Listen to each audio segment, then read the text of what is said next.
Welcome everyone who's watching online to What's All This Prayer Stuff About. And I want to begin by thanking Kathy McDonald and Beth Levine for helping me put together this experience. And Kathy has some opening announcements. Take it away. I just want to remind everybody that the Sundays that the class meets are not consecutive, so those are the dates. It's every 2 weeks. The RSVP list is going around, so add your name if you didn't RSVP and just check off the date that you're here. The timeline for this program is going to be, you should all have handouts. If you don't, raise your hand. The first week today, we will be covering, Rabbi Lerner will be covering general information.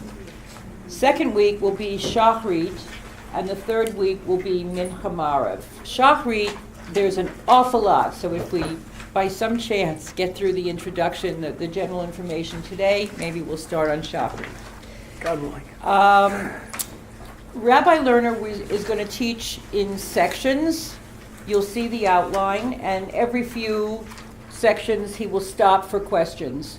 So you don't need to raise your hand in the middle of everything. Every few, after each group, he will stop for questions. This is an introductory class, so particularly on Shachri, he's going to have to really blow through things in order for us to get through this.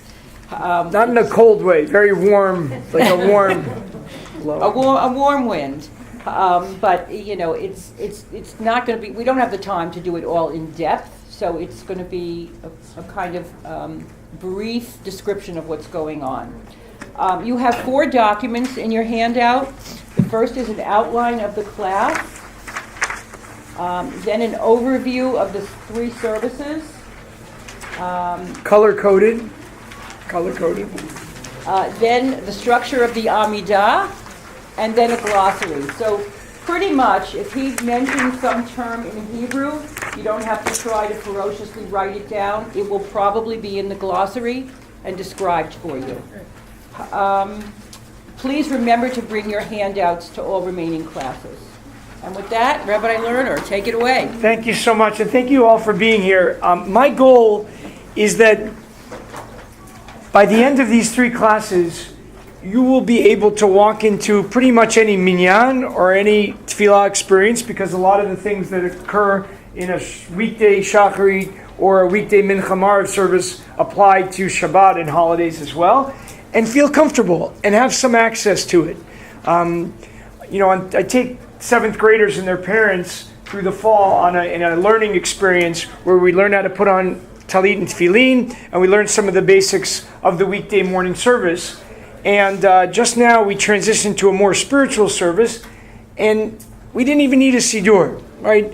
The students who were with me this morning, right, were able to participate even without a siddur.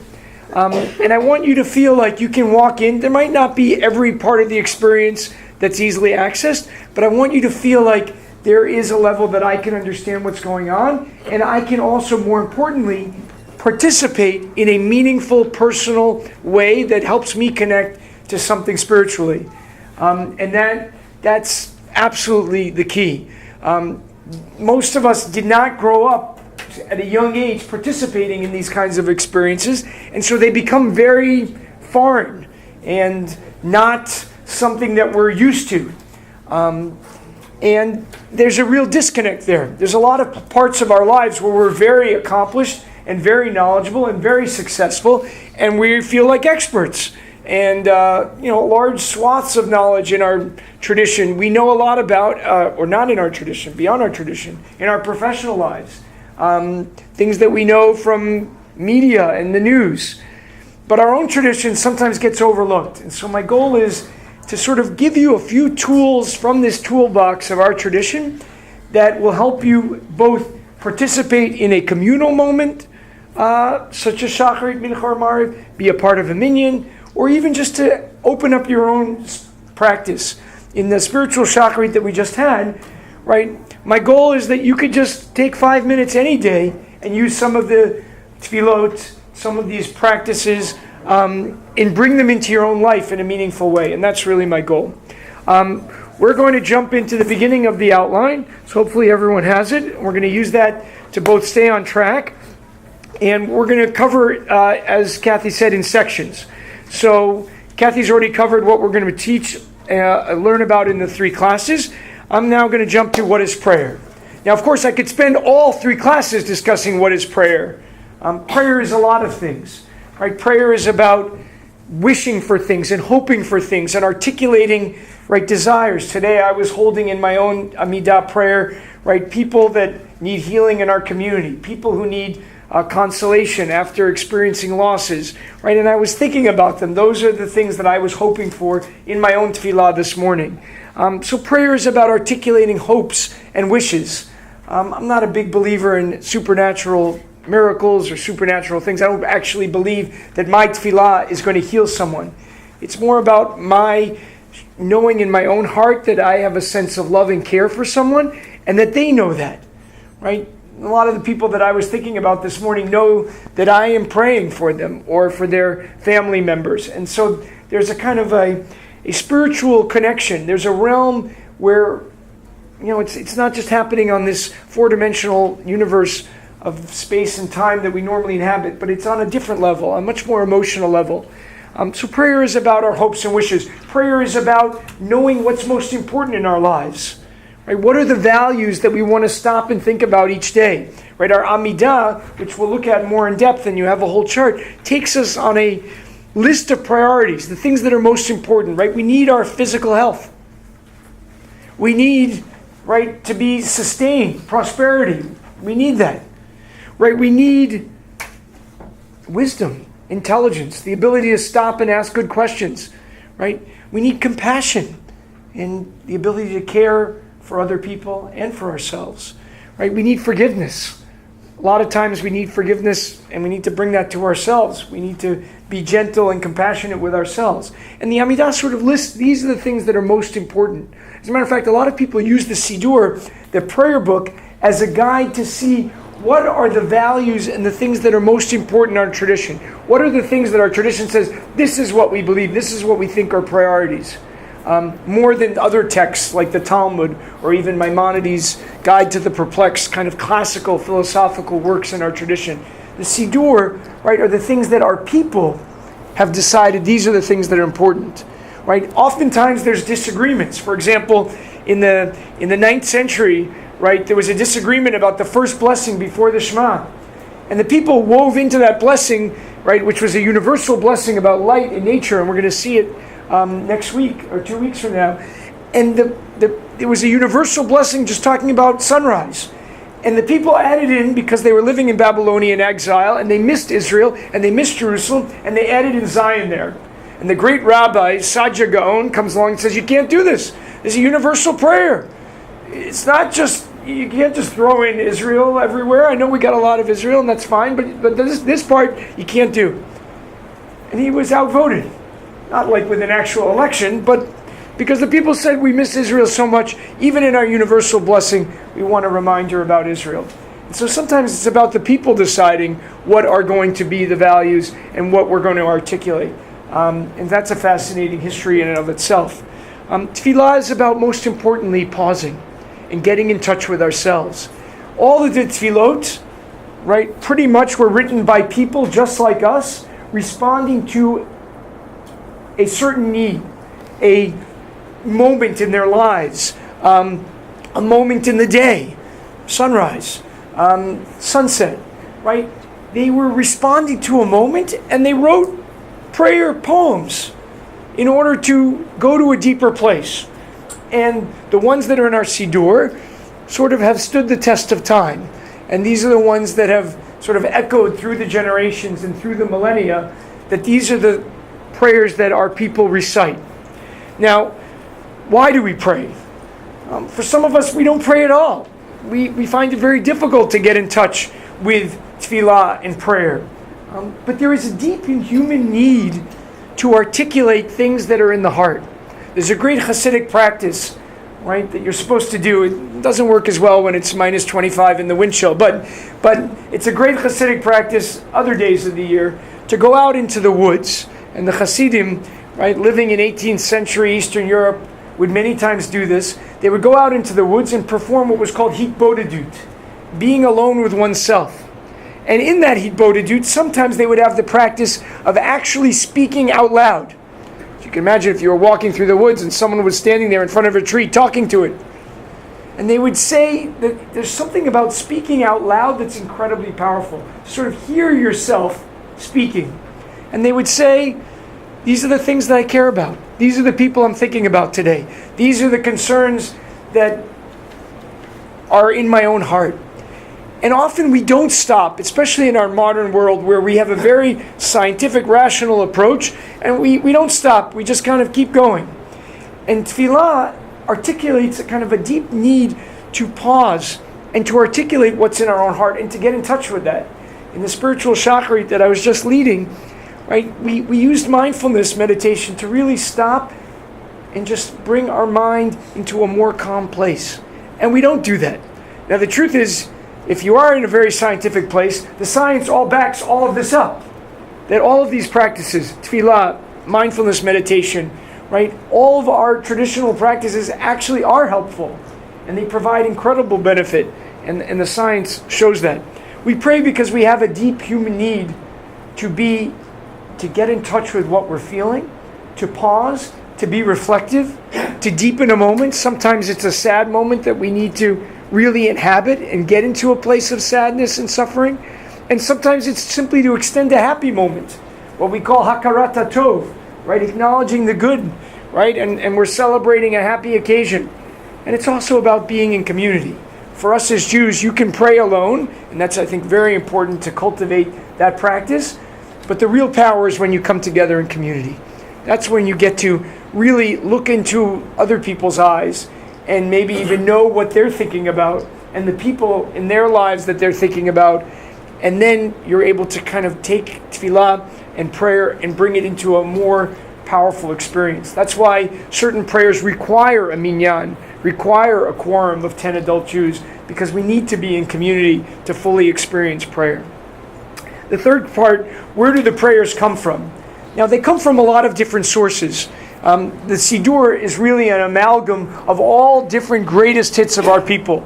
Some of them come from the Tanakh, many from the Torah, right? So the Shema, it's kind of a prayer and kind of a statement, right?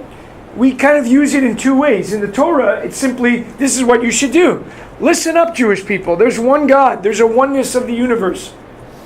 Love God and love God's values. It's really a command, not a prayer. When we recite it, it becomes a statement of faith, and it becomes our reminder of God's presence. And when we look at it, we'll see, right, how the Shema functions and what it's doing in that place in the service and how kind of its transformative role.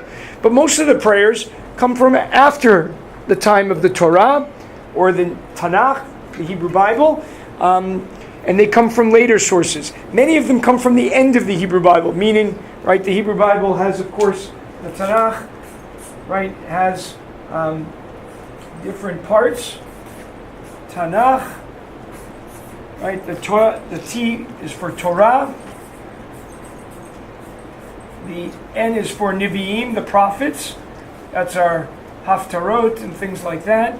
And this, the Ketuvim, are the writings, which includes the book of Psalms, which is, of course, a source for many of our tefillot because we took them right out of them. The Psalms were our original prayer book and still serve as a prayer book in many instances. If you're ever performing Shmirah, the mitzvah of being with a mate or meitah, with someone who has passed away, and you're accompanying the body in that most sacred transitional time, the tradition is to be in the next room and you're reciting the book of Psalms, just going through all of the Psalms. The Psalms are incredible literature, and as I think about next year's January course, maybe we'll go back to Psalms because they are just unbelievable statements of people's deepest needs and wishes. So Ketuvim, the writings, the book of Psalms, is a major source for the Siddur. And then finally, the rest of them are from the biblical period. So let's say if we see the close of the Tanakh with the book of Daniel, which occurs around the time of Hanukkah, 163 before the Common Era. So pretty much by then the Tanakh is closed. And after that, right, would be the rabbinic period or pre-rabbinic period from 163 before the Common Era to 0. 0 to 220 would be an early rabbinic period. Most of the tefillot come from those periods, right? So we're talking post-Hanukkah, through the year 0, rabbinic period, early rabbinic period, all the way to today. Tefillot are still being written and still become part of our tradition, and things drop out and things come in. Number 4 here is everything we read prayer in the Siddur, or some of the readings something else. So I kind of just touched on that with the Shema, right? Some of them are simply statements of belief. Sometimes they are instructions and kavanot, and we'll see some of them, like Isaac Luria's great statement that he wrote in the 1500s. Right? Isaac Luria writes that every Jew should say every day a simple statement. Hareini mikabel alai mitzvata borei. Behold, I accept the command of my Creator. 3 words from Leviticus 19. Ve'ahavta l'reacha kamocha. You shall love your neighbor as yourself. Right? This basic statement of how we are going to be in relationship with other people. So Isaac Luria, in the middle of the 1500s, says, living in Tzfat, in northern Israel, says that's going to be a key part. He adds that into his own prayer practice, and it gets added into the Siddur, and you can see it. We'll see it when we open up the Siddurim. Right, that becomes a statement of faith. Now it acts on both ways. Right, it's both a statement, this is what you should do. You should love your neighbor as yourself, but it's also a prayer. It's not easy to love your neighbor as yourself. I'll speak personally. I do not love my neighbors as myself. I'd like to, I try, but it often doesn't happen. Sometimes they're like blowing snow from their snow blowers right onto my property, and I'm not loving it. So sometimes it's hard. It's aspirational. So then it is a little bit of a prayer as well as a statement, and it functions as both. I'm going to pause. Actually, I'm going to do 3 more, and then I'll pause for questions. Is it okay to pray in your own words, or must you use the words in the prayer book? It's a great question. As our tradition develops over time, right, there's a need to kind of codify it and give it structure. And a halachic system comes into place, right? Halacha meaning Jewish law, and it also means the way to walk. Halacha, lalechet, right? Think of the command that God says to Avram, lech lecha, go forth, walk forward. And halakha creates a structure for us to inhabit something. It's funny, I was sitting yesterday with someone who was describing their spouse in a certain way, and in one of their hobbies, their spouse is very halakhic. It has to be done this way, and it has to be in this structure. And we all create structures like that. The way we like to eat our meals, the way we like to organize our houses, or would like to organize our houses, the way we would like, things to be, right? We have this sort of halachot that we all create in our lives. Human beings, right, survive and thrive on a certain amount of structure and a certain amount of order, right? If you can give a child or a baby or an infant, right, structure to their sleep and to the way that they're going to eat, right, that helps them survive. We need that, a certain amount of structure and order. So instead of seeing the halakha as a kind of oppressive, external system that is imposing an order on us, it isn't that. It is a system that grew out of people all like us, who were trying to create structures to help them achieve a certain kind of spiritual feeling, a certain amount of centeredness in their lives, a certain amount of compassionate practice. And so the halakha comes out of that. The halakha says, ideally, you should pray in a minyan. Ideally, you should say all the words. Ideally, you should pray in Hebrew. And ideally, I should, not get angry at my neighbor for the snow that they placed. All these things are ideals, but, we don't always get there. So when people ask me, how should I pray? I say, ideally, it's great to learn Hebrew. If there's one thing that you could do that will unpack and unlock the mysteries of our tradition more than anything else, it's learn Hebrew. But that's not going to happen for everyone. And so the rabbis were aware of that, and they said, Tfilah b'chol lashon. You can pray in any language. You can pray in English, you can pray in any language, and they are all fine and acceptable. And so that's why our Siddur is full of those options to make sure that whatever language you're comfortable praying in, you can pray in. Our new Siddur that we use on Shabbat and holidays has all the tefillot that we say out loud in transliteration. So of course, ideally, it's great to learn Hebrew and to get in touch with that. If to participate, we want to make sure that people can participate on any level. You can use your own words in your heart as well as the words in the Siddur. In this kind of spiritual shacharit we just had, and you're all invited to come back on the 21st at 9 o'clock, we used a few of the traditional words, and we used the traditional structure and themes and flow from one another, but we didn't recite all of the words. And I think it's good to experiment with it and see where your comfort level. I find deep spirituality in our traditional minyan, where we're reciting all the spiritual words.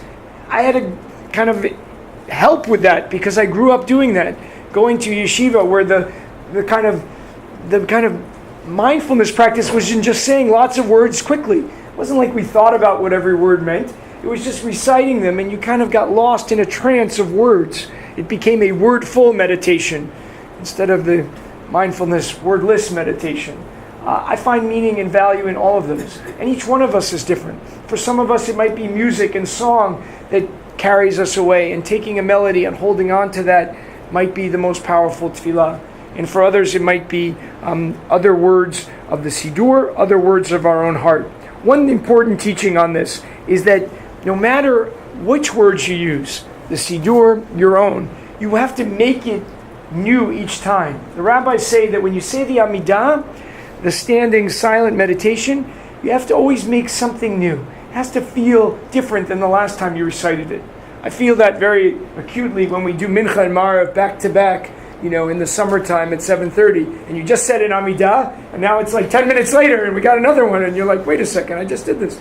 And so I really try to make that experience different. Sometimes the first Amidah at Mincha, I'm looking back over the day and reflecting on my actions, and the next Amidah, I'm looking forward to the evening, to the night, to the next day. And so I try to reorient the prayer in different directions. Why is the whole service in Hebrew and parts are in Aramaic when most people don't understand it? That is, of course, a great tension in American Judaism today, with many movements in Judaism embracing a much more English-based service and others keeping a very traditional Hebrew-based service. And there's a move back. It's interesting to see in both Reform and Reconstructionist Judaism today, a move back to more Hebrew in the tefillot. That there's great power in reclaiming that Hebrew part of the experience, even if it's not as accessible. And that's something that I struggle with when I lead services. When should I incorporate English prayers to reach a larger audience, and when should we keep the traditional tefillot? To me, there's great value in that Hebrew. There's something that feels ancient, that's sort of echoing and reverberating through time. That's, for me, what the Hebrew unlocks. And I think for us as a community, to have that Hebrew as the core of our prayer experience says that this is something that we value. We value Hebrew language. We value the learning of it and hopefully unpacking the meaning. And there's something incredibly powerful to those words. I could sing, "Hear, O Israel, Adonai is one," right? And it would be, oh, that's the Shema. But when we sing the Shema, it kind of works on a different part of the brain, and hopefully a deeper part. I can tell you from working with people at the end of their lives that often someone who is not really responding at all, I'll sing the Shema, and it's like it's hardwired into a different part of their cerebral cortex, and they respond to that and to certain other kind of core tefillot and core prayers. Sing the Oseh Shalom and just kind of feel it wash over you, and that sense of peacefulness that those words embody. And I think that there's great power for it. As you sit here in minyan, you should sit and do whatever you feel comfortable doing. Some of us like to follow along with the Hebrew, and that's a great thing. Please do that. Some of us like to read it in English. Please do that. Some of us just like to close our eyes and meditate. Please do that. Feel free to participate in the way that makes a difference for you in that moment. Right? Sort of get in touch with where you are and what's going to be most meaningful for you. I think that's important. Obviously, if every single person is doing a different thing, at a certain point, it could kind of break down the communal moment of the minyan. So it's good to have some people responding and participating with everyone. But, we try to find a good balance between those two. All right, I'm right here at this break place. I'm only 7 minutes behind schedule, if you're keeping score. I'm ready to take a couple of questions, and then we'll jump back into the syllabus. Anyone want to start with a question? And you don't have to ask, but you're welcome to ask. As we all know, it's a great Jewish tradition, Susan, to ask questions. Of course, it's not a question, it's a comment. Oh, okay. Another great Jew. True. You said, I found this true for me, about that understanding any little bit of the Hebrew or recognizing the Hebrew and really what they mean in some way, brings you onto a whole different plane. And I just want to make a case for that we should be teaching Hebrew to our children in Hebrew school or religious school, and that that's a very important thing for them to have some grasp of that. Did everyone hear that comment? So Susan was affirming the importance of learning Hebrew. And I think you're also maybe underneath that pointing out how hard it is to do that. And, as we moved our religious school from 3 days a week to 2 days a week, it's only harder. It's harder to provide some of that Hebrew. We have a great program, free plug, Ivrit Lakol, Hebrew for everyone, with Hebrew on every level, and that is a great investment of time and energy. And so we do work hard on that. Other comments or questions before we jump into the next section? Donna. This is about one of your last comments about being free to do whatever you need to be doing at that time. And I think people don't often know they have that freedom. And people sometimes don't come. They say, I don't understand it, there's no point. But if they felt that they were just being in community and could do what they need, that would help. Right. So I think for a lot of people, just being there present, it's okay to sit there. You don't even have to open your siddur. It's really just about being present. Sometimes you just let the words, the experience wash over you, and that's okay. David? But isn't there a tension? Isn't there a strong strain that there's a right way to pray? We have a whole books and books and books and books teaching us about the right way and where to stand. And you're not going to get into this, but there is a tension about doing it correctly, isn't there? That there is absolutely a tension, and the halachic system that I spoke about says, stand here, touch the tzitzit to your lips here, right? Do this, mention the tefillin here, and they give you this structure, which for some people is very powerful, and in essence frees them up because it connects them more to the tefillot. And I will be going through that structure. That's part of what I'm doing. But I think what I'm saying is, if that's not working for you, try other approaches. And I think that to try to give people the license to approach it on different levels. If you go to an Orthodox minyan, you'll see people davening at different paces. They're not even in the same page. One person's over here, one's there. People are coming in and out. They're talking, they're late, they're early. And there's a kind of fluidity to the experience that allows people, I think, to participate in more than one way, even though they're clearly also using the halachic system and structure overall for that. So I think there is a tension, and that's okay. That's okay. Yeah, Jane. After coming every day for a year when my dad died, I learned a lot of the prayers in Hebrew that I couldn't have done before, but I have no idea what I'm saying. So it feels sort of, it feels like I'm part of the community, but I don't have a clue. Right. So, first of all, it's kudos to you for coming for that year, both to lift up in terms of memory and that value, which I think is very powerful. And also, it works. You pick it up by osmosis. It wasn't like you had to take a class. You just hear it, and over time, you do learn it. So today, and through this classes, we're going to try to connect to that. The best tool I can give you is to buy your own siddur and write notes in it, right? And just like, creation, light, sunrise, sunset, gratitude, happiness, smile. And for me, that was one of the I didn't bring my siddur today. I'll bring it next time. But I had this siddur that I started using 35-ish years ago. And I've been just writing in it for years. And when I was really cultivating a tefillah practice, it was about, this paragraph is about X. And so sometimes it was saying the words, sometimes it was just having that theme and knowing what those themes are. Our new siddur does a little bit better job than this one of kind of putting, here's the theme, here's what we're doing. So even if you're not reading the whole English, you're not familiar with how to translate the Hebrew, which the vast majority of members of our community cannot, we at least say, okay, this is what I'm thinking about, as I'm doing these Hebrew words, which I don't know what they all individually mean. So that can work as well. All right, let's jump back in. Someone occasionally peek at that video camera, which seems to be acting up. I don't know if it's running out of memory or something, but that would be helpful. We're in the middle of the page. Why is some of the service done by the leader, some by the congregation, some by both, and some silently? So we have to go back thousands of years. There's something that we have that we basically take for granted that no one had thousands of years ago.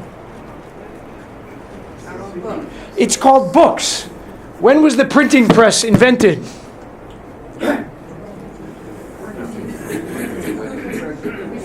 Yes, Gutenberg. 1450. Yeah, I think it's around 1475. Let's call it 500 years ago, just to round off. There's a lot of our tradition that happened before 500 years ago, like most of it. And there were no books. So think about the experience if you were showing up for a moment of communal worship or communal gathering at any time prior to 1500 years ago. There was a leader, and then we were all here. There were no page numbers announced because there were no pages and there were no books. Right? So the leader and the interplay between the leader and the congregation was vital because the leader was in essence saying the words which maybe some people knew by heart, because that's what it was going to be, or they didn't know, and they were relying on the leader. So a lot of our service dates from a time where the leader was actually, as they say in yeshivish, yotzeing, taking care of your obligation to pray by reciting the words, and you just said one word to get credit. What was the word? Amen. I agree. Nice job. Right? You said I agree with whatever was being said, and then you got credit. You couldn't say all these words. You didn't know all these words. Right? And so the core of the tefillah experience, in terms of a communal experience, was one where there was a person who knew all the words. Maybe that person had a kind of a scroll or a text, or more likely just simply knew the words by heart. Sometimes they composed original kind of prayer poems spontaneously. Right? We know that sometimes on the holidays, right, Elazar Kalir, our great paitan, the great writer of religious poetry, would compose a special little poem for Sukkot and would then offer that. Some of those eventually made their way into our Siddur, and we have them. But sometimes those would be done spontaneously. You never heard it. He might have been composing it on the spot, or maybe the week before. And you showed up at a communal experience where he then shared this thing, this new poem, and maybe you responded with a refrain. So it was simple and you could respond. Right? A lot of our prayers went back and forth. For example, the Shema was not recited the way we recite it today. 2,000 years ago, the Shema was the leader said, Shema Yisrael, Hear, O Israel, and the people responded. Yeah, there you go. Right? Adonai is our God, Adonai alone. Adonai Eloheinu, Adonai Echad. It was a back and forth. They knew those 4 words to respond to, and there was this interplay of prayers that they knew. And the things that they didn't know were said out loud by the prayer leader, and people responded with the word Amen. Now, as our tefillah evolved, and we have prayer books, things have changed in a way that you don't always need all the prayers recited by a leader, which is why many times when we say the Amidah, we don't say it out loud, but with the leader reading all of it. We say a beginning of it together through the Kedusha, right? The kind of back and forth doxology of praise, which we'll go more into in coming time, right? And then the rest is said silently. It's never said out loud, right? The only way you could do that is by having books, so that in English or in Hebrew or in any language, people could recite it. And the repetition of the Amidah, which we sometimes do as a value, so we can hear it, so we can learn it, so we can appreciate it, so we can sing it, so we can go a little deeper, is not a requirement. And so we don't always do that. But that is in essence why some of those prayers were done out loud and how it's evolved over time. Why are some said silently? Because some of them are really about getting in touch with ourselves, right? And that they are about really being fully present in a moment that's different when you do something silently versus out loud. We'll go through some of those tefillot and see the differences, and you'll get to appreciate the distinction. But every time a prayer, right, is a kind of sung prayer, a mumbled prayer, a silent prayer, right, there's a different kind of energy, and there's a reason for it. And there's a kind of a meaning to the madness of why some prayers are said in different ways. And they sort of reflect how they evolved or what is sort of being hoped for in that moment. That we'll cover a little bit more when we get to the actual tefillot. Why do we have 3 services a day? And that is one of the fascinating questions, kind of like the chicken and the egg question. Right? Which came first, our 3 tefillot or the sacrifices that they're based on, or of course the Torah verses that the rabbis attributed to them about Abraham, Isaac, and Jacob? Or were people, of course, just praying long before Judaism came around, which is probably the case. We know that in many ancient civilizations, people would wake up, see the sunrise, have a moment of communal appreciation, and go from there. That was true in pagan societies as well as our own. That was both copying elements of the pagan world in which Judaism was being born from, and also many times making a clear break with pagan practices. Let's go with child sacrifice for one, and many other things that we were clearly saying, we're not going to do that. We are making a clean break. When you would lose someone in the ancient world, you would take a knife and gash yourselves, right? So to express the pain of the loss. Torah comes along and says, you can't do that. The body is sacred. You can't do anything to harm your body. That's why, for example, you can't smoke. So instead, we're going to tear our clothing, and that's where we get the tradition of kriyah, of tearing when we lose a loved one. The 3 services a day, I think, echo kind of basic moments in our lives. Ideally, shacharit is said close to sunrise, waking up, right? When we're sort of very focused on our own needs, right? I need to eat, I need to go to the bathroom, I have all of these needs of what I need to do for myself. And shacharit says, you know what? Let's pause, let's slow down. Right? There's a lot of adrenaline flowing through us in the morning, and shacharit helps us stop and pause and acknowledge the day and hopefully set an intention for the day. And we'll see those practices that are woven into shacharit to really help us do that. And then also there was a morning sacrifice in the Beit HaMikdash. There was a morning sacrifice brought every day, 365 days of the year, right to in Jerusalem. Mincha, the afternoon service, also was a sacrifice that was brought in the afternoon. Now it can serve, if you engage in mincha in the afternoon, as a kind of pause in your day, a little quick check-in. It's the shortest of all the tefillot, of all the services, and it really serves as a kind of mini moment. We're now doing on some Thursday afternoons, what do we call it? A mincha, I forgot, I thought there was a lot of alliteration with M's. A mincha moment meditation, something like that. Maybe it had the word mini in there. But in any case, at 4 o'clock on some Thursdays, we're kind of taking a moment out of our day and gathering to meditate and to use that to reflect on where we are in the day. Also goes back to the Beit HaMikdash, also goes to our earliest ancestors. The rabbis connected each of the services, right? Abraham gets up early to set out on the journey with Isaac, right? On the story of the binding of Isaac. And so that's shacharit, right? Getting up early and starting your day with this kind of reflective moment. Isaac talks about him, lasuach basadeh. He went out into the fields. He paused. We pause in the day with mincha.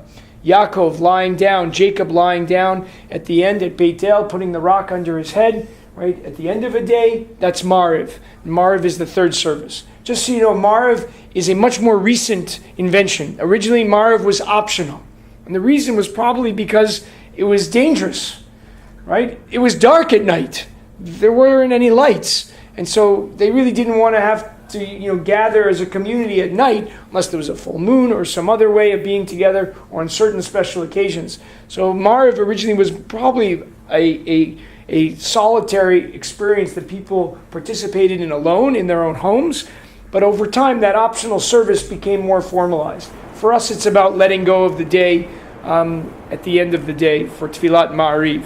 And don't forget there are additional services. On holidays, we have Musaf. Lahosif means to add an additional services. Just like they brought an additional sacrifice, we try to go a little bit deeper after Shacharit and deepen the experience with Musaf. In our community, Shacharit takes place at 7 a.m. on weekdays, 9:30 usually on Shabbat. On Shabbatot that are also holidays with Hallel, 9:15. Sundays usually 9 o'clock, unless also there's an additional addition to the service, in which case we start at 8:45. Mincha we only have in the spring and in the summer, and it starts at 7:30 during weekdays, Sunday through Thursday. Mariv in the evenings also is at 7:30. And on Shabbat, on Friday nights, we daven Mariv, Kabbalat Shabbat, welcoming Shabbat, at 5:30 in the winter, so it's a little earlier, a little closer to when it gets dark, and 6:15 in the summer. And so we have a little bit of a distinction to reflect the time of day. The services were very rooted and connected to what was going on in nature and the natural rhythm of the day and the cycle of the day. The evening service, originated at sunset, and so that you felt that letting go of the day, and that was it. And of course, people's lives were much more rooted to the natural cycles. They didn't try to dominate and flood their evenings and nights with light, right? They went to sleep when it got dark or shortly thereafter. What does communal practice mean and emunah practice? So, as we mentioned a little bit earlier, right, the halakha creates this whole structure and framework for tefillah, and what is the community doing?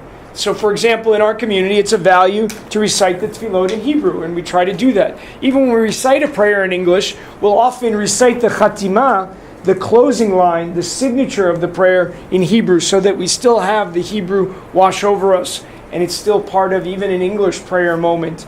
And I think that represents the values. Communal practice means, right, what we are doing as a community.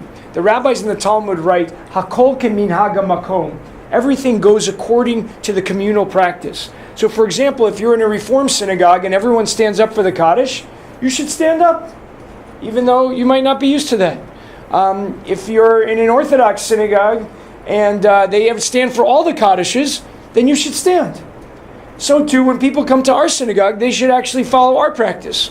They seem not always to be aware of the Talmudic line, but if you come to a conservative synagogue, you should sit when we sit and stand when we stand. Certainly for the Kaddish, where there's not a halachic requirement as such to stand. There's a line that Isaac Luria says that if I walk into the middle of services and they're saying the Kaddish, I don't sit down in the middle of it. And out of that, people extrapolate, well, then it's better to stand. We might as well stand. Let's stand for everything. But our practice is that we stand for the half Kaddish, the Chatzi Kaddish, and sit for the full Kaddish. How that evolved will be a topic for maybe the last class if we have time. But it did. Emunah practice means that there are things that are particular to our own community. Sometimes they're melodies. Sometimes there's ways of reciting certain things. And so we honor those and value those as a community. Those are communal traditions that we always sing the first paragraph of the Shema, the Ve'ahavta, at every service is a communal practice, not a requirement. Certainly not a part of the tradition that you have to do, but it has become part of our tradition. Okay, I'm going to do one other quick section about a minyan, and then we'll stop for questions again. Why do we need a minyan? We kind of talked about this, the power of being in community. Traditionally, it's 10 adult Jews over the age of bar bat mitzvah, which for girls is at age 12, for boys it is at age 13, even though we usually celebrate all of our b'nai mitzvah for boys and girls during 7th grade, during that 13-year-old year for most of our students. It is when you become that age, and it happens automatically with your birthday on the Hebrew calendar. If you're converting to Judaism, it is from the moment that you emerge from the mikveh. Right, when you emerge from a mikveh, from the body of water, then you are basically, that is the moment you become a bar bat mitzvah. Right? Then you take on the same obligation that someone who is born Jewish and becomes the age of bar bat mitzvah. You are now obligated in the tradition, and so you can count in our minyan. What if we don't have a minyan present? Is relevant during blizzards, where we don't always get a minyan. Although we did get one Thursday morning, not Thursday night, wasn't too safe. If we don't have a minyan, then we do our best to recite the tefillot without the back and forth between the prayer leader and the congregation, right? Because we don't have this back and forth praise where someone is leading and responding. You need to have 10 people who are in that process, right? Who are in this community, part of it. We sometimes would Skype people into our minyan so that they could say Kaddish from near because they couldn't get here, or from far. And they didn't have a minyan near them, they do not count in the minyan. You need to be actually physically present, and the place is interesting. We get into this debate in the Wednesday morning class a few years ago. Where are you in the room? You're in the room when you're in the room. If you're standing in the hall checking your smartphone, then you're not in the minyan. You're out in the hall checking your smartphone. What if you're standing in the doorway? So you have to cross the threshold. There, someone was saying, what is the halakha? You have to be cross the threshold and in the room. It's nice. We changed the carpet tone there so you can see exactly the space when you have crossed the line from one room to another. If we don't have a minyan present and someone has come to say Kaddish, that can be very difficult. And luckily in our new Siddur, they offer a prayer. What's it on page 30 on the far left column and the margin? There is a Kaddish to be recited when you don't have a minyan. It's actually beautiful. So let's say we have 6 people present. Then the person saying Kaddish, remembering a Yortzeit or in a 30 days of mourning or in a year of mourning, can say that, and there is a response, and it has English and Hebrew, and I think it's a very meaningful way to say the Kaddish when we don't have a minyan. We also don't read the Torah, we don't have a repetition of the Amidah, you don't recite many of the prayers that require the back and forth praise, like the Baruch Hu, like the Kedusha, right? Things that we need a minyan. And we add some other words that you'll see in the Siddur when there's no minyan, and we'll see that in depth as we go. Why are people asked to sign into minyan? We want to make sure that there is a viable minyan here every day of the year, and we have found that when you sign into minyan, it kind of reinforces that this is not just a mitzvah, which it is, for which you don't need to get any credit. But by getting a little credit, it turns out we're very successful. Kathy has all the numbers, but since we started the 10 for 10 program at her initiative, the numbers of people attending Minyan have gone up dramatically. It is a successful way, and Beth is holding up little booklets. There's more explanation about it in the booklet if you have never read it. Excellent. All right. I can't even tell if this thing is recording or not. I'm hoping this is recording, but in any case, I have an audio recording, so all is not lost. Why are people asked to sign in? Let's do a couple more because I'm a little behind. What if someone arrives after the service begins? That happens all the time. It happens to me a lot, especially in an early morning service. Then you just come in. Come in. Don't be afraid. Join in as things are in session. You know, David mentioned earlier the halakha. There are tons and tons of halachot about coming late to services, which then tells you that people have been coming late to services for years. And there's also halachot about leaving early, because people have been leaving early. So it's fine. Come when you can. Stay for as much as you can. Participate as much as you can. And we all do the best that we can. If the congregation is locked in like a very sacred moment like the Amidah and they're engaged in silent prayer, then you come in and try not to be as distracting to everyone. If it's the Kedusha, the back and forth praise, and you're aware that it's the Kedusha, then you come in and stand at attention. And you don't have to put on your talit or tefillin or do anything. If the Kedusha is happening and you can become aware of that, and over time you can learn that, then the custom is to stand still. Even if you're in the hall. If I'm walking by the minyan and they're in the Kedusha, right, I will stop in the hall. People are like, what is going on?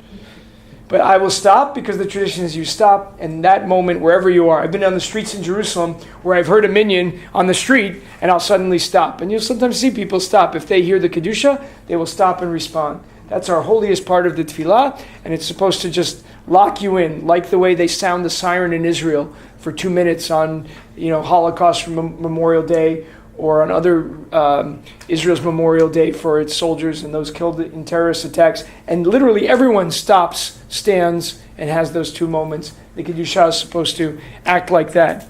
How should one conduct themselves in the service? That's a great question. Right? Ideally, right, if it's a morning service, you're putting on your talit and tefillin.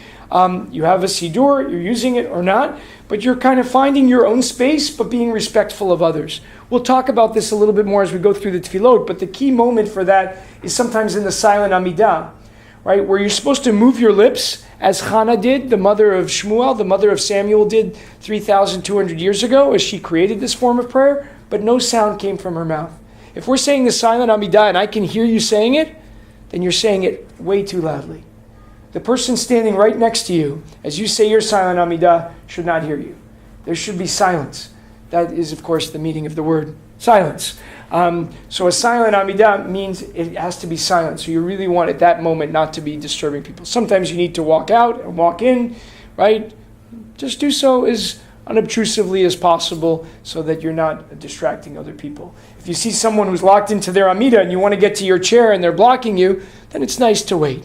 Right? Try not to take people out of an experience that hopefully they're having and they're locked into. What is the appropriate dress? That's a great question. On Shabbat and holidays, our communal practice is to find something a little bit nicer. You'll see people who wear something a little bit nicer on Friday nights. There's a tradition of wearing a white shirt on Friday nights. It comes from the Talmud, where the rabbis outside would go outside in Sfat to the mountains and greet the Shabbat wearing white as a kind of a symbol of the purity and the holiness of the day. On Shabbat morning is when we get even more dressed up. We're reenacting Sinai. We're going to study together. We're going to have lunch together. We're going to build our community. That's a time where we get dressed up a little bit more. And so we try to find something a little bit nicer. For me as the rabbi, I try to wear a jacket on Friday night, a tie, a sweater, no tie, no sweater, but something a little bit nicer on Friday night. On Shabbat morning, I usually come in a suit. You do not need to do that. But I think there's a big difference between coming in jeans and a t-shirt and something that's a little bit more appropriate to the occasion. To minyan, we encourage people during the week to come as they're dressed because we want them to come. We have one requirement, which is if you're leading the service, men and women, we ask you not to wear shorts. That's our custom, our communal amuna practice, because it's kind of, if you're the leader, you're kind of creating a kind of standard, and if you're standing up and leading the congregation, that's our, modicum, moderate expectation. And obviously, the laws of modesty in terms of what we dress are important. And sometimes that's more relevant for our children or grandchildren or other young people who seem to be short on clothing sometimes. So, working on it. So they're running short. Let me pause here, and we're up to choreography, so we're pretty much on time, and we'll stop for a couple of minutes of questions and or comments or whatever people would like. Any things we didn't cover? Yeah, Alan. Rabbi, you mentioned about coming in late. When you come in late to a service, do you encourage people to go back to some of the key things they missed, or just pick up with the community? That's a great question. I don't know if everyone heard it, but Alan asked, what do you actually do for what you missed? What are you supposed to do? If you are knowledgeable enough that you feel comfortable going back over some of the key pieces, right, and you want to fulfill kind of the halachic traditional requirements, then I will show you as we go through the tefillot what are the key things you should try to do.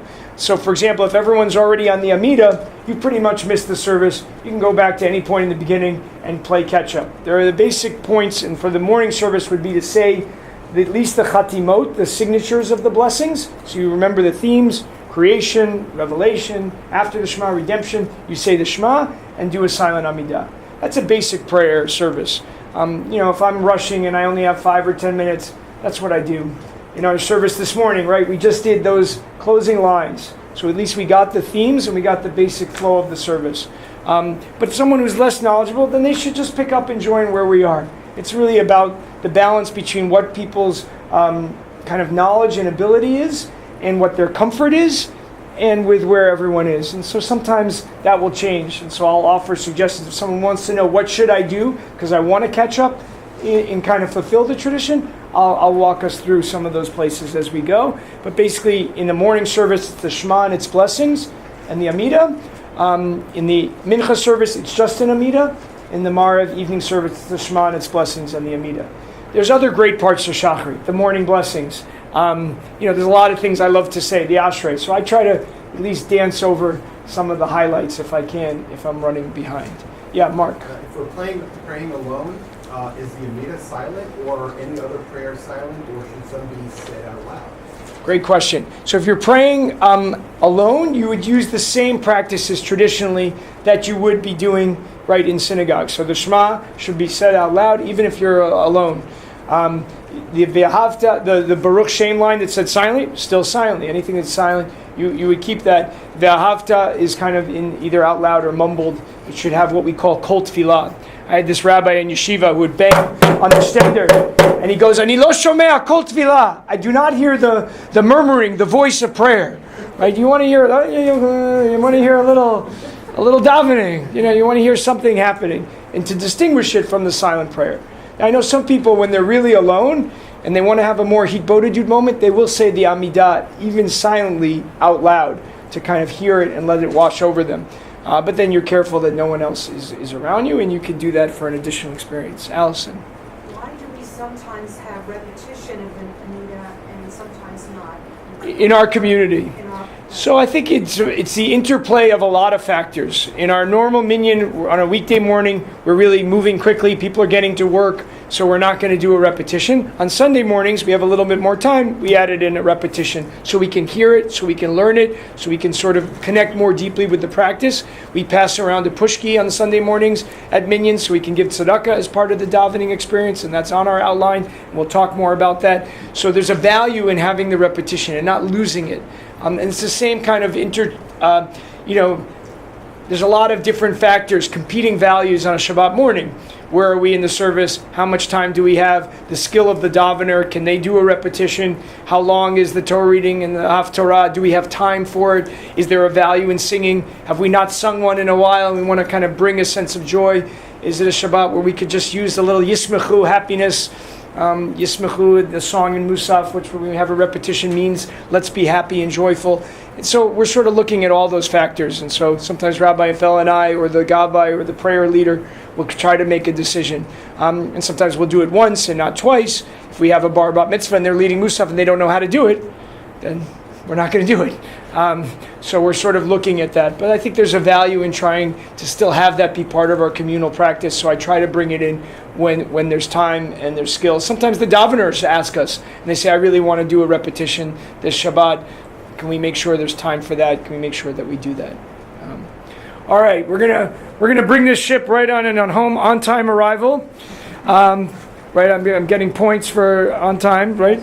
Okay, so we're at choreography. Why do we stand? What if a person is physically challenged? So to talk a little bit about standing versus other forms of being, obviously go back to a time where people would just gather. They would all be standing for the entire service. They didn't have seats. They would worship at a certain moment. If you were in the Beit HaMikdash, there weren't chairs. You were standing, and then, this isn't going to be on camera, I don't think, then you would be prostrated. If you want to see, I think we're close to like 750 hits on that prostration video. No one knew, right? But they would engage in prostration, right? One form would be like this, which obviously you would see today in a mosque, and then the full prostration, right, where they would go out like this. There were these two forms of prostration. But long before it became a Muslim practice, that was a Jewish practice in the temple. So you had standing and you had prostration. Now, as synagogues evolved with seating, we changed to add more positions. Right? Sitting is the basic position. And so we're sitting for most of our prayers. The Shema, right, the rabbis say specifically, say the Shema in the way that you are. So if you're standing, remain standing. If you're sitting, remain sitting. Which is why we don't follow the Reform practice, which is they stand up for the Shema. And that was to reflect in the Reform movement that this is a very important prayer. We want to stand up. But the traditional practice is if you're sitting before the Shema, you remain sitting. Because we want to say this feeling of oneness for God flows right out of any position, any state of mind, any way of being. So we have sitting, we have prostration, and we have standing. And the core experience of prayer was the Amidah, which is about, if you participate in yoga, right, is mountain pose. Right, is standing up straight and tall with your shoulders a little bit back and relaxed, and ease, and that kind of centeredness that you can feel from this standing position. And so the tefillot then kind of connect to how we're saying them. Right, if you're kind of davening, you're in your seat, you might be engaged in what we call kol tefillah. And you might be saying the second paragraph. I like to kind of shuckle a little bit. It both kind of keeps me moving, and it's a good core workout. But that was just humor. So you might be sitting and having a little bit of movement, right? And I think that reflects also the tefillah, right? If you're sitting kind of like this, then you're not, then I don't know what you're doing. You're like, you're on the beach. If you're kind of just sitting like this, you're not davening. I'm happy to have you do this, but you're not going to really be engaged in the prayer, right? The prayer is sort of inviting us to kind of feel it, and that you could do through swaying, this kind of shuckling in your seat or shuckling or moving while standing, right? It's about really connecting deeply to the feeling place, and that often for us involves some kind of movement. And sometimes even dance. On Friday night, we bring that in each week by actually getting up and dancing. And I think that that's important. If a person's physically challenged, or just tired, or their back hurts or something, they should do what they need to do. Right, if you need to stay sitting, right, and it's hard to get up and down, certainly for some people as we get older, it is difficult to keep getting up and down, then just sit. If you're looking for a key place to stand, I'm only going to stand in one place, then stand for the Kedusha, right, that holy moment that I described, right, when we respond, and we'll get into it a little bit more. But the rest of the time, sit. If your back hurts and it hurts you to sit, and you need to stand for the whole time, then stand for the whole time. Find a wall, I don't know. Find a place to stand and try to make the practice connect with what you can do. What are all the motions? Side to side, back and forth, up on toes, feet together, bowing, standing, facing east, etc. So I'm going to do like a very mini version of this because I realize I'm going to come back to all of these when they're in the place. But the motions are really there, right, to help us feel something. It's not like someone said, do this, and you have to do this. It was someone who started doing this, because if I close my eyes and do this, even just try it in your seat, just sway a little bit, you feel something, right? If you just rock back and forth, you feel something. And by the way, you feel something different doing this versus this. And they sometimes, will respond to where you are. Now, to do this, you have to be not worried about what other people are thinking. Like, oh God, if I do this, people are going to be looking at me. Like, who cares? Right? We should be, I'm trying to encourage the 7th graders not to care. So, you guys, who cares? Do what's something that is going to resonate with you. If you like swaying, sway. If you like this kind of shuckling, shuckle. If you like just standing, stand. Right? But feel it in your body. Right? We are physical creatures. The mitzvot connect us to our physical body. Putting on tefillin, right? I felt it on my arm. Right? I felt it behind my neck. Free acupuncture, no charge. Right? So that was all there, right? Because we're physical creatures. We need things that are physical. All of the moments, right? All of this kind of swaying is to enhance the experience of prayer, right? And to enhance the connection. Going up on toes is to kind of use a vertical metaphor, imagining God above us. And going up on our toes kind of reminds us that God is above us. And so we're getting ourselves a little bit higher, filled with a sense of holiness. Facing east was very important. Obviously, if you were in Jerusalem, if you were in the temple, you faced the Kodesh HaKodashim, the Holy of Holies. If you were outside the temple, you faced the temple.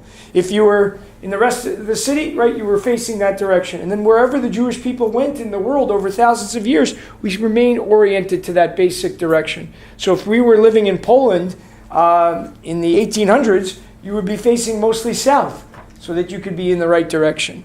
And that sort of orients us from wherever we are. For most of us in the Western world, we're facing east, which is very beautiful and very nice. And you could take a beautiful picture on your smartphone, and we'll make it into a video of all of the sunrises, and it's on our YouTube channel. Thank you, Donna and Rabbi Fell. But that, for us is a particular blessing, connecting us both to Israel and to the rhythm of nature in the day. Siddur prayer book, Hebrew, English, translation, transliteration, bold, little squares, weekday versus Shabbat. The Siddur is in Hebrew, with some in Aramaic, which is the language our people spoke related to Hebrew 2,000 years ago. There is an English translation. There is often transliteration, much less in the weekday Siddur, but we are working on a new Siddur for weekdays that is like our new Siddur Lev Shalem, which has all of the parts that we do out loud in transliteration, which is both very important so that anyone walking in can follow along on some level. It's now actually been a little problematic in our religious school because our students now are just using the transliteration because it's there as a crutch and it's a lot easier than learning the Hebrew. So we now are facing a new challenge, and Mayor and I are discussing possibly getting a different Siddur to give our students so that it has Hebrew and kind of forces them to do the work and the training of Hebrew. The bold sections are usually highlighted where we're going to pick up and sing out loud. So if you're wondering, like we're in a section where we're kind of mumbling or we're silent, and suddenly there are bold words, that's where we're going to pick up. Usually it's preceded by a part with a box. So that's going to tell you the prayer leader picks up at the box. You've said everything silently through the box. The prayer leader picks up at the box, and then we all join in at the bold part. And we'll see that in some of the tefillot. At our next class, we will all have this weekday Siddur, and we'll be walking through that. Weekday versus Shabbat. In general, the weekday service is faster, shorter, the melodies are quicker. We're on a pace that says we're actually going to work today, and we need to follow that kind of rhythm. Whereas Shabbat is saying, we're hopefully not going to work today. We're going to add some more words. We're going to add a longer melody. We're going to slow things down and experience kind of a deeper experience of Shabbat. Finally, if you could all turn to page 5, you have this awesome outline of the daily service. Shacharit, Mincha, Maariv. You see the basic structure. And that is right in the middle of the Shacharit and Maariv is in purple, the Shema and its blessings and related passages. And then in brown, right below it, the Amidah. That's the core of the prayer. The Amidah is at every service. The Shema and its blessings in the morning and evening service, Shacharit and Maariv. And then you see it gets wrapped and surrounded by additional prayers in Shacharit and Mincha and Maariv. And we'll walk through them. This chart's very helpful because you can see what's the same. Like here's Ashrei as an intro in the morning service, and there it is in the intro in Mincha in the afternoon. There's a Chatzi Kaddish telling you we're changing sections in blue, and there it is in Shacharit and Mincha and where it falls in Maariv. Right? There's Tachanun, personal supplicatory prayers, and prostration. There it is in green in Shacharit and Mincha. Okay? Torah reading only happens usually in the morning service on Mondays and Thursdays, right? And this chart kind of walks you through all the key elements, including the conclusion, and I am concluding with the mourner's Kaddish and a sense of peace. I have kind of run out of time, so we'll have a 2-minute final question and answer, but don't forget you can write down questions, you can email me questions, and I'll be happy to open up next class with some questions. Joel. A comment. I know everybody davens at different speeds, and sometimes it's hard to sometimes people are really fast and they can't even read the English fast. But the part that I wish that leaders would really always slow down for is the mourner's Kaddish. One, because not everybody can get the Hebrew out as fast. And I also feel more importantly, because after a while you get used to it, that's my time to really connect with the person to whom I'm saying Kaddish. I don't want it to be fast. I don't want to speak through it. And so I really wish that leaders would always just take the time. I think that's an important note. The mourner's Kaddish should both be said slowly to feel it, but also because we really want people to say it, and if someone's speed of recitation is slower, they should be able to be held and supported. It's also our communal practice to always say the mourner's Kaddish. If you go to certain communities, if there isn't a mourner, they skip that. We say it both as a value to make sure that anyone who might be saying it feels comfortable and it's said, and also to remember the 6 million for whom many of them don't have anyone to recite the Kaddish for them. So we take it on as a community at every service. If there isn't anyone who's in mourning or reciting Kaddish, then the leader or the Gabbai will say the Kaddish to make sure that it's said. Thank you. I just want to add one thing to that, and also because we always, as you know, read the Yortzites, and sometimes many times people don't show up, so the leader is reciting it for those people as well. Yeah, Jane. This is kind of goes with that, with slowing down. I don't know if you remember, but at the past, I think it was Passover, that you asked me to speak when my father died. The one thing I said was that I was learning a lot and keeping up and all of that, but that, and Elena, that last paragraph, I never will be as fast as you. And every once in a while I catch up to him on Monday nights, but So I think if there's one thing I want to take out of this class is, that second paragraph, the Aleinu, the places where we sometimes go faster are usually places that either aren't as communal or aren't as required. So, I try to take out of that paragraph, L'taken olam b'malchut shai. Let us think about how we can heal and renew and repair the world with the values of God. And if I say those 4 words, that to me is sufficient. Or just think about that value. That can be sufficient enough. Thank you all for coming and participating. I wish you all Boker Tov. Remember to bring your handouts next week. 2 weeks. Wish everyone a wonderful week.